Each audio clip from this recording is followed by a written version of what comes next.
In today's show, we look ahead to Monday in the NBA, what we're watching for, how to stream. Michael Bolton.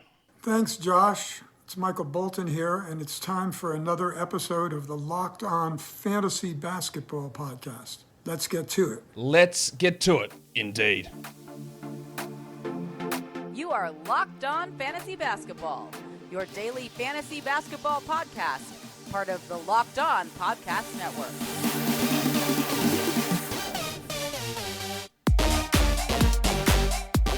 Hello and welcome to the Locked On Fantasy Basketball Podcast, brought to you by Basketball Monster. My name is Josh Lloyd and I am the lead fantasy analyst at basketballmonster.com, and you can find me on Twitter as always at redrock_bball, on TikTok at redrock_bball, on Instagram at Locked On Fantasy Basketball, and Substack joshloyd48.substack.com. Today's episode is brought to you by PrizePicks. First-time users can receive a 100% instant deposit match up to $100 with the promo code Locked On. That's prizepicks.com, the promo code Locked On. Thank you for making Locked On Fantasy Basketball your first listen every day. We are free and available on all platforms. Let's talk about Monday. We did a waiver wire show earlier today. We did a show yesterday talking about Thomas Bryant. I don't need to talk about that at all. We talked about it for the last 2 days.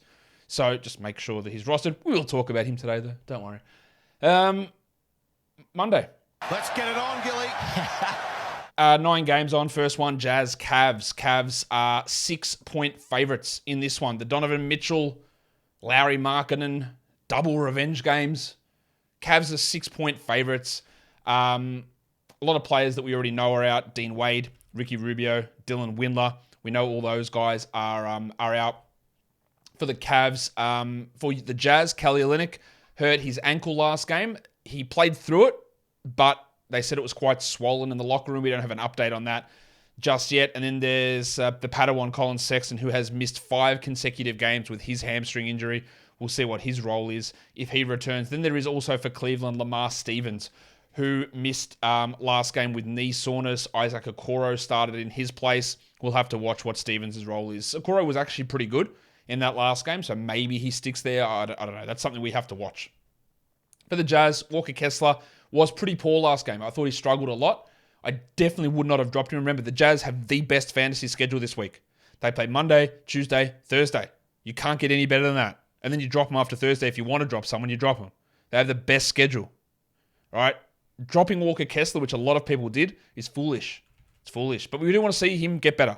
I also want to watch Nickeil Alexander-Walker, who has played well. Now, the last 2 games with Conley back, he's played only 19 minutes in each of those games. But he's been relatively productive. He's shooting a crazy high percentage this season, which I don't really think sticks. But what I do want to see is what his role looks like if Sexton plays. Can he maintain 20 minutes? Does he play over Sexton? Probably not.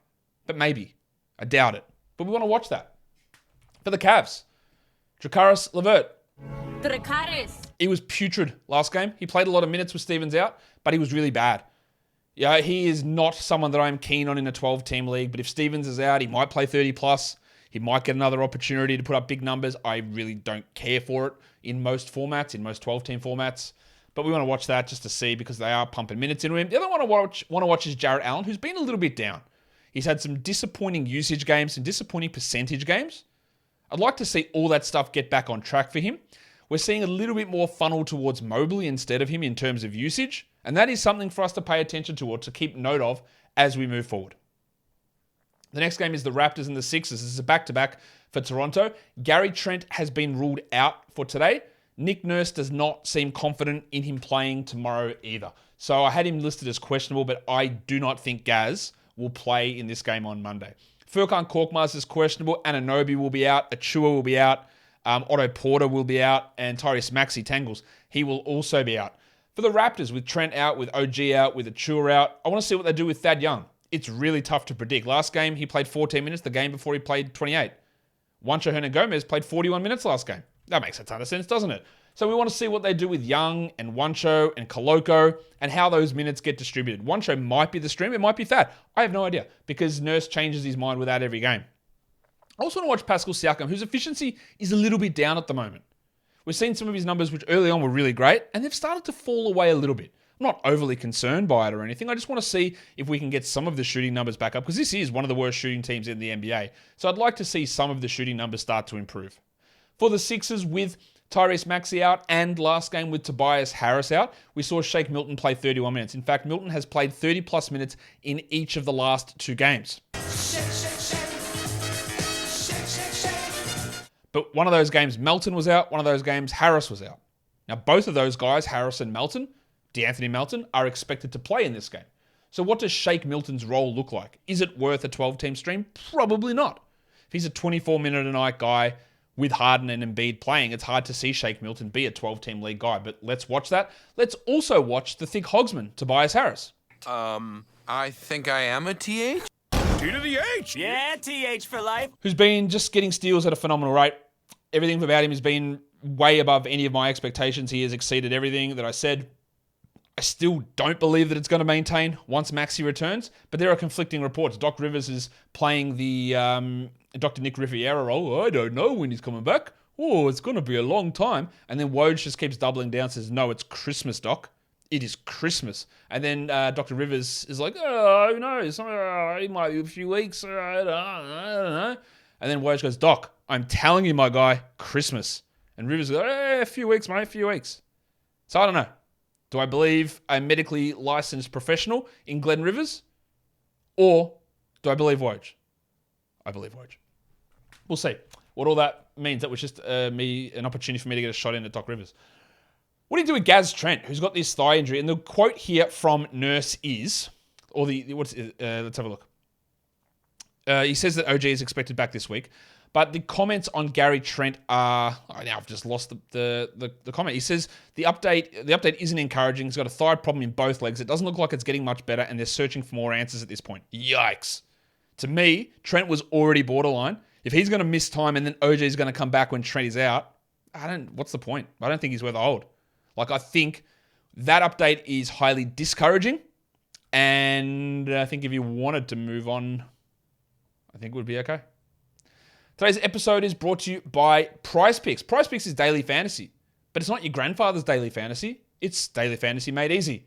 It's you versus player projections. You want to have a look at Pascal Siakam over under 43.5 minutes? Well, I don't know if you can do minutes. Maybe you can, but you can definitely do points and rebounds and steals and threes and blocks and fantasy points. And just choose them between 2 to 6 individual player projection lines. Put them into your entry, and you can win up to 25 times your entry fee back. And that entry, guess how long it takes you to do? 4 hours? 4 hours? That's old daily fantasy. This one, 60 seconds. And you can do it in over 30 US states and in Canada.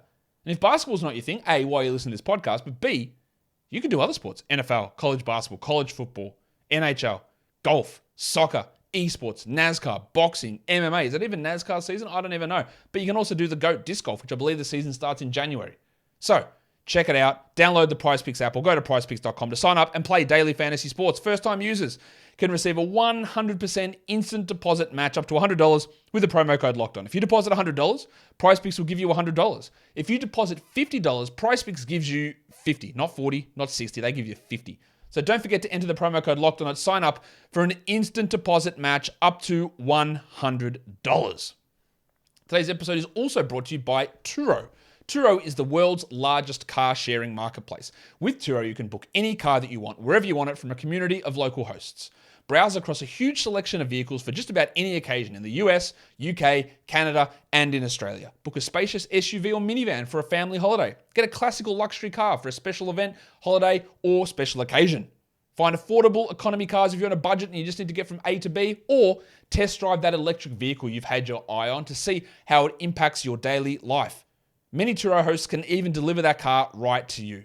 Every trip is backed by liability insurance. Terms, conditions, and exclusions apply. Forget boring rental cars and find your drive at Turo.com.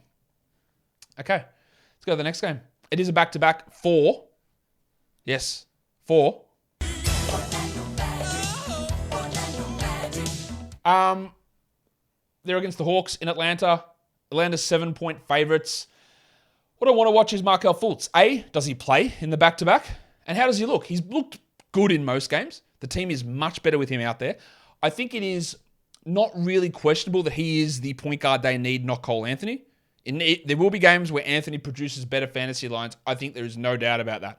But in terms of who is the starter and who will get the priority the majority of the time, it surely has to be Fultz. But does he even play? That's what we don't know. We need to watch that. And I want to watch this guy, Flaming Moe Wagner. Quickly on Fultz, I think he's a 12-team league guy, and Wagner is as well, at least until Wendell Carter returns. Now, we don't know when that's going to happen because the Orlando Magic are absolutely putrid at giving us injury reports. They have no idea how to give an injury report. I'm not sure they have any medically trained professionals on that team. I mean, I know they do, but any information? Wendell could be back this week. He could be back Monday. He could be back in 2024 because he suffered a John Isaac. Who knows? We don't know. No one will tell us. We know that Carter is probably going to be out, I guess. Suggs will be out. Gary Harris is probably out. Chuma KK is probably out. Jonathan Isaac's probably out. But I don't know. We assume they are. That appears to be the case. So that means that Fultz and Wagner, if Fultz even plays, has some really good value. For the Hawks, well, I know Clint Capella's going to be out of this one.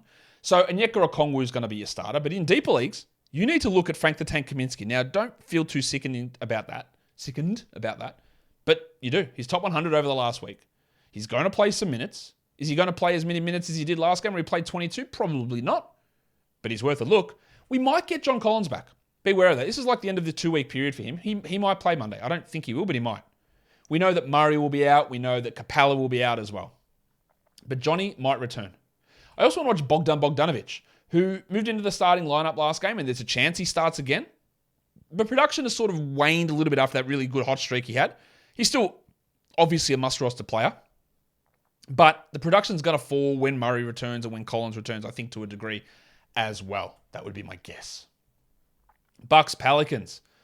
I want to watch the Bucks because Joe Ingles is going to return. Not because I think Joe Ingles is a 10 or 12 or 14 team league guy, but where he fits in the rotation and just how he looks 10 months after returning from an ACL injury. So let's see what happens there. We don't know the Bucks injury report because last game, it was not a back-to-back, and they sat both Chris Middleton with knee soreness and Giannis with knee soreness.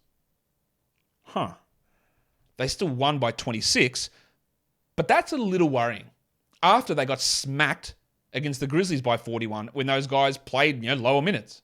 That was a little bit worrying, wasn't it? So we want to see whether Middleton and Giannis play. I believe they will, but we don't know that. And then for the Pelicans, we're expecting that Brandon Ingram is out again. So I want to watch Joe Ingles. I want to watch Grayson Allen as well, who's been sort of consistently just breaching the back door of 12-team value a lot of this time. Great streamer on low volume days, good points and threes, occasional steals. He's hitting like 44% of his threes, and he's done that for like 2 or 3 straight years. So when I talk about guys being 50% three-point shooters saying this won't stick, Allen's been a 42, 41 guy, 43 guy for multiple years. So I think he sticks as a 41% shooter at least. That's what he does consistently. For the Pelicans, it has been a stinking run from Trey Murphy. But Ingram is still out. And yes, the last, 5 games for Murphy have been bad. The previous 6 games were excellent. He averaged almost 20 points per game over those previous 6 games that Ingram was out. So I think I still just roll with the opportunity here from Murphy. It's not like he's losing. He didn't play well last game, no doubt. But it's not like he's losing his role completely. I would still keep rolling with him. And I definitely would still keep rolling with Larry Nance, even though his last game was poor as well. He was great before that. He's been absolutely rolling Nance. Do not drop him after that last performance. Spurs Rockets. Houston are 4-point favorites here. We know the wild thing, Jayshawn Tate is out. Joshie Richardson is dealing with a personal issue. He's questionable, while Romeo Langford is also questionable with an ACL. Not an ACL, Jesus, I was reading something different. An ankle sprain. The CL part of it was me talking about Blake Wesley, who's back in the G League from his MCL, and a super fast recovery from him. For the Spurs, I want to watch Jakob Poeltl, who returned on Saturday, played 21 minutes. How long will they keep him on the minutes restriction? We've seen them keep Devin Vassell on that restriction for a while after missing literally 1 game with knee soreness. We saw them keep Jeremy Sohan on a minutes restriction for quite a while. So I want to see what they do with Poeltl and his minutes here. I also want to watch Sohan, who played 16 minutes in a start last game. He hasn't hit over 21 since he returned. I don't think I'm pretty sure he's not a 12-team league guy, almost certainly. 14-team, he's on the border, I reckon. Maybe it's even 16-team. But let's see if he's able to impress us. Well, I want to watch the delicate dancer, Alperen Şengün. It's a delicate dance in just 17 steps. It's really frustrating to me that he hasn't hit like 30 minutes in like 3 weeks. Their coach is a numbnuts. So we have all the sympathy for the personal stuff in his life, but just play the man. Like, what are you doing? Şengün's still producing good value. Like, don't get me wrong, he's not a drop, but play some minutes, man. Like, get some more playing time out there. Are you going anywhere this season? Oh, yeah, but his defense. Well, how do you reckon he's going to get better at that? By sitting down and watching Bruno Fernando just, rip the league apart? I don't think so. See if you can figure it out. And then, if it doesn't work out, then make another decision. Give it a chance to work out. Annoys me. Anyway, Tari preseason. Last game, 23 minutes for Easton while Gordon played 20. Oh, that's a great decision. Will that continue? Almost definitely not, but we want to watch it. 23 minutes for Tari Easton. He's a clear 12-team league guy. Clear. But the games before that, 16, 19, 13. So, excuse my skepticism of Stephen Silas realizing that Eric Gordon doesn't need to play 32 minutes every night. That would be, reasonable. Next game. Did I even transition across? It did not. Next game, Blazers and Thunder. Portland are 3.5-point favorites here. We know Gaz Payton's out. We know Nasir Little's out. We know Jeremiah Robinson-Earl is out. But there are a bunch of guys we don't know. Jeremy Grant missed last game with a back issue. Josh Giddey missed with an illness. Shai Gilgeous-Alexander missed with a back issue. And Darius Baisley has now missed 2 straight games with an illness. I expect Giddey and Shai and Baisley all back. I also expect Jeremy Grant back. So I expect all of those questionable players to return to action in this game.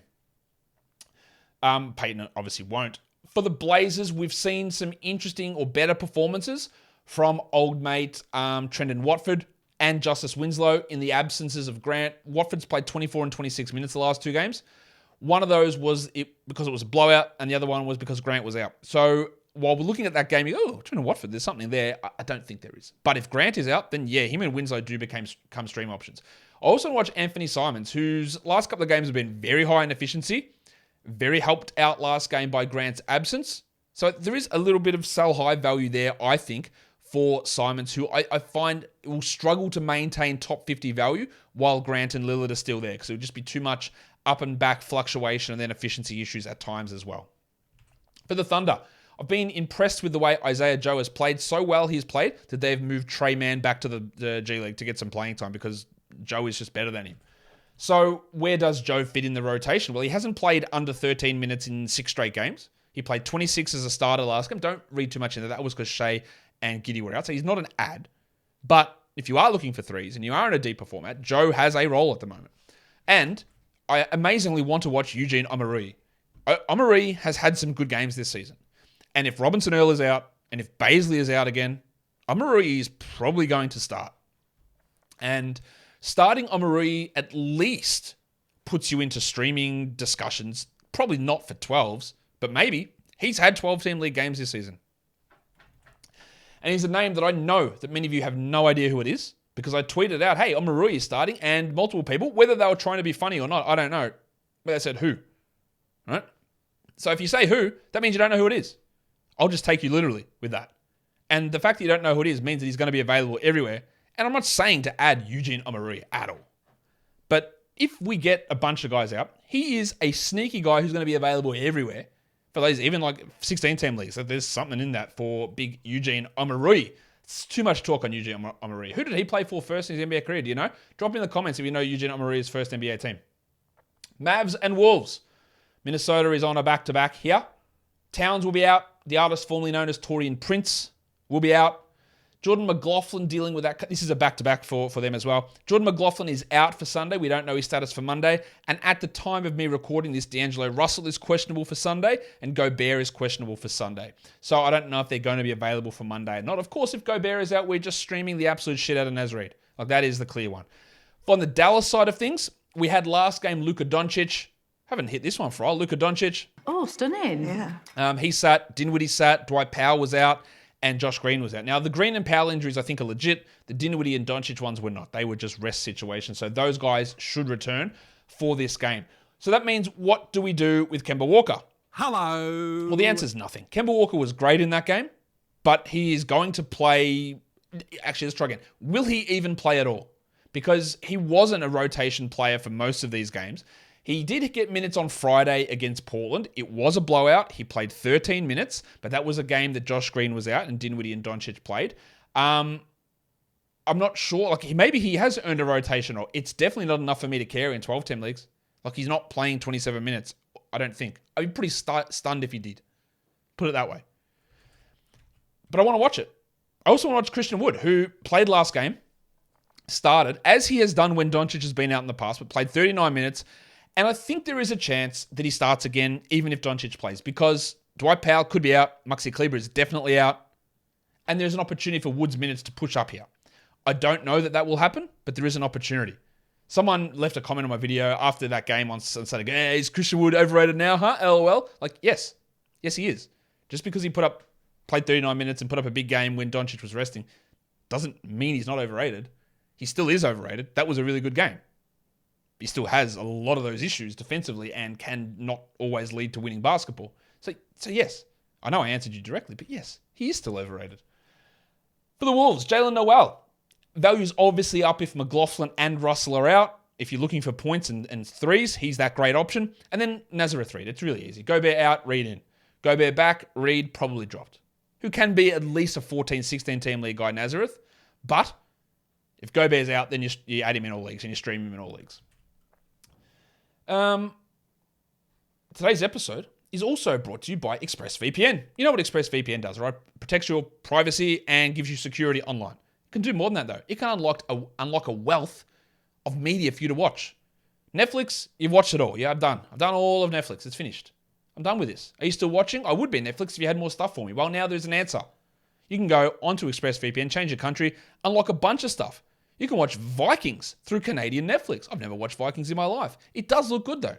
And if I wanted to do it, I could go to Canadian Netflix to do that. I just go to ExpressVPN, change my location, right in the middle of Saskatoon, and then I load up Netflix and bang, it's there. Vikings, ready to go. It's not just Netflix, though. ExpressVPN works with any streaming service. Hulu, BBC, iPlayer, YouTube, you name it. It's all there.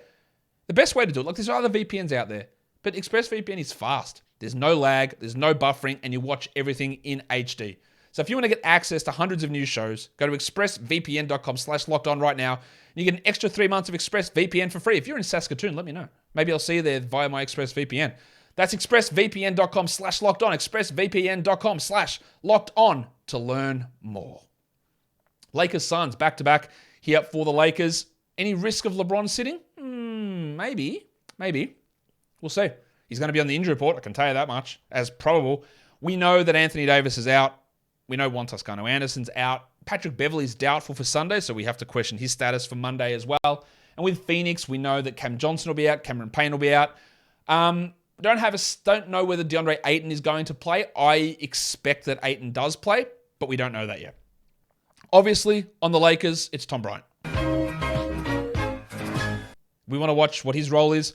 What I'd want to watch with his role is he a 28-minute-a-night starting center, or is he playing 23 with Jones and Gabriel and other blokes getting in there and LeBron playing center?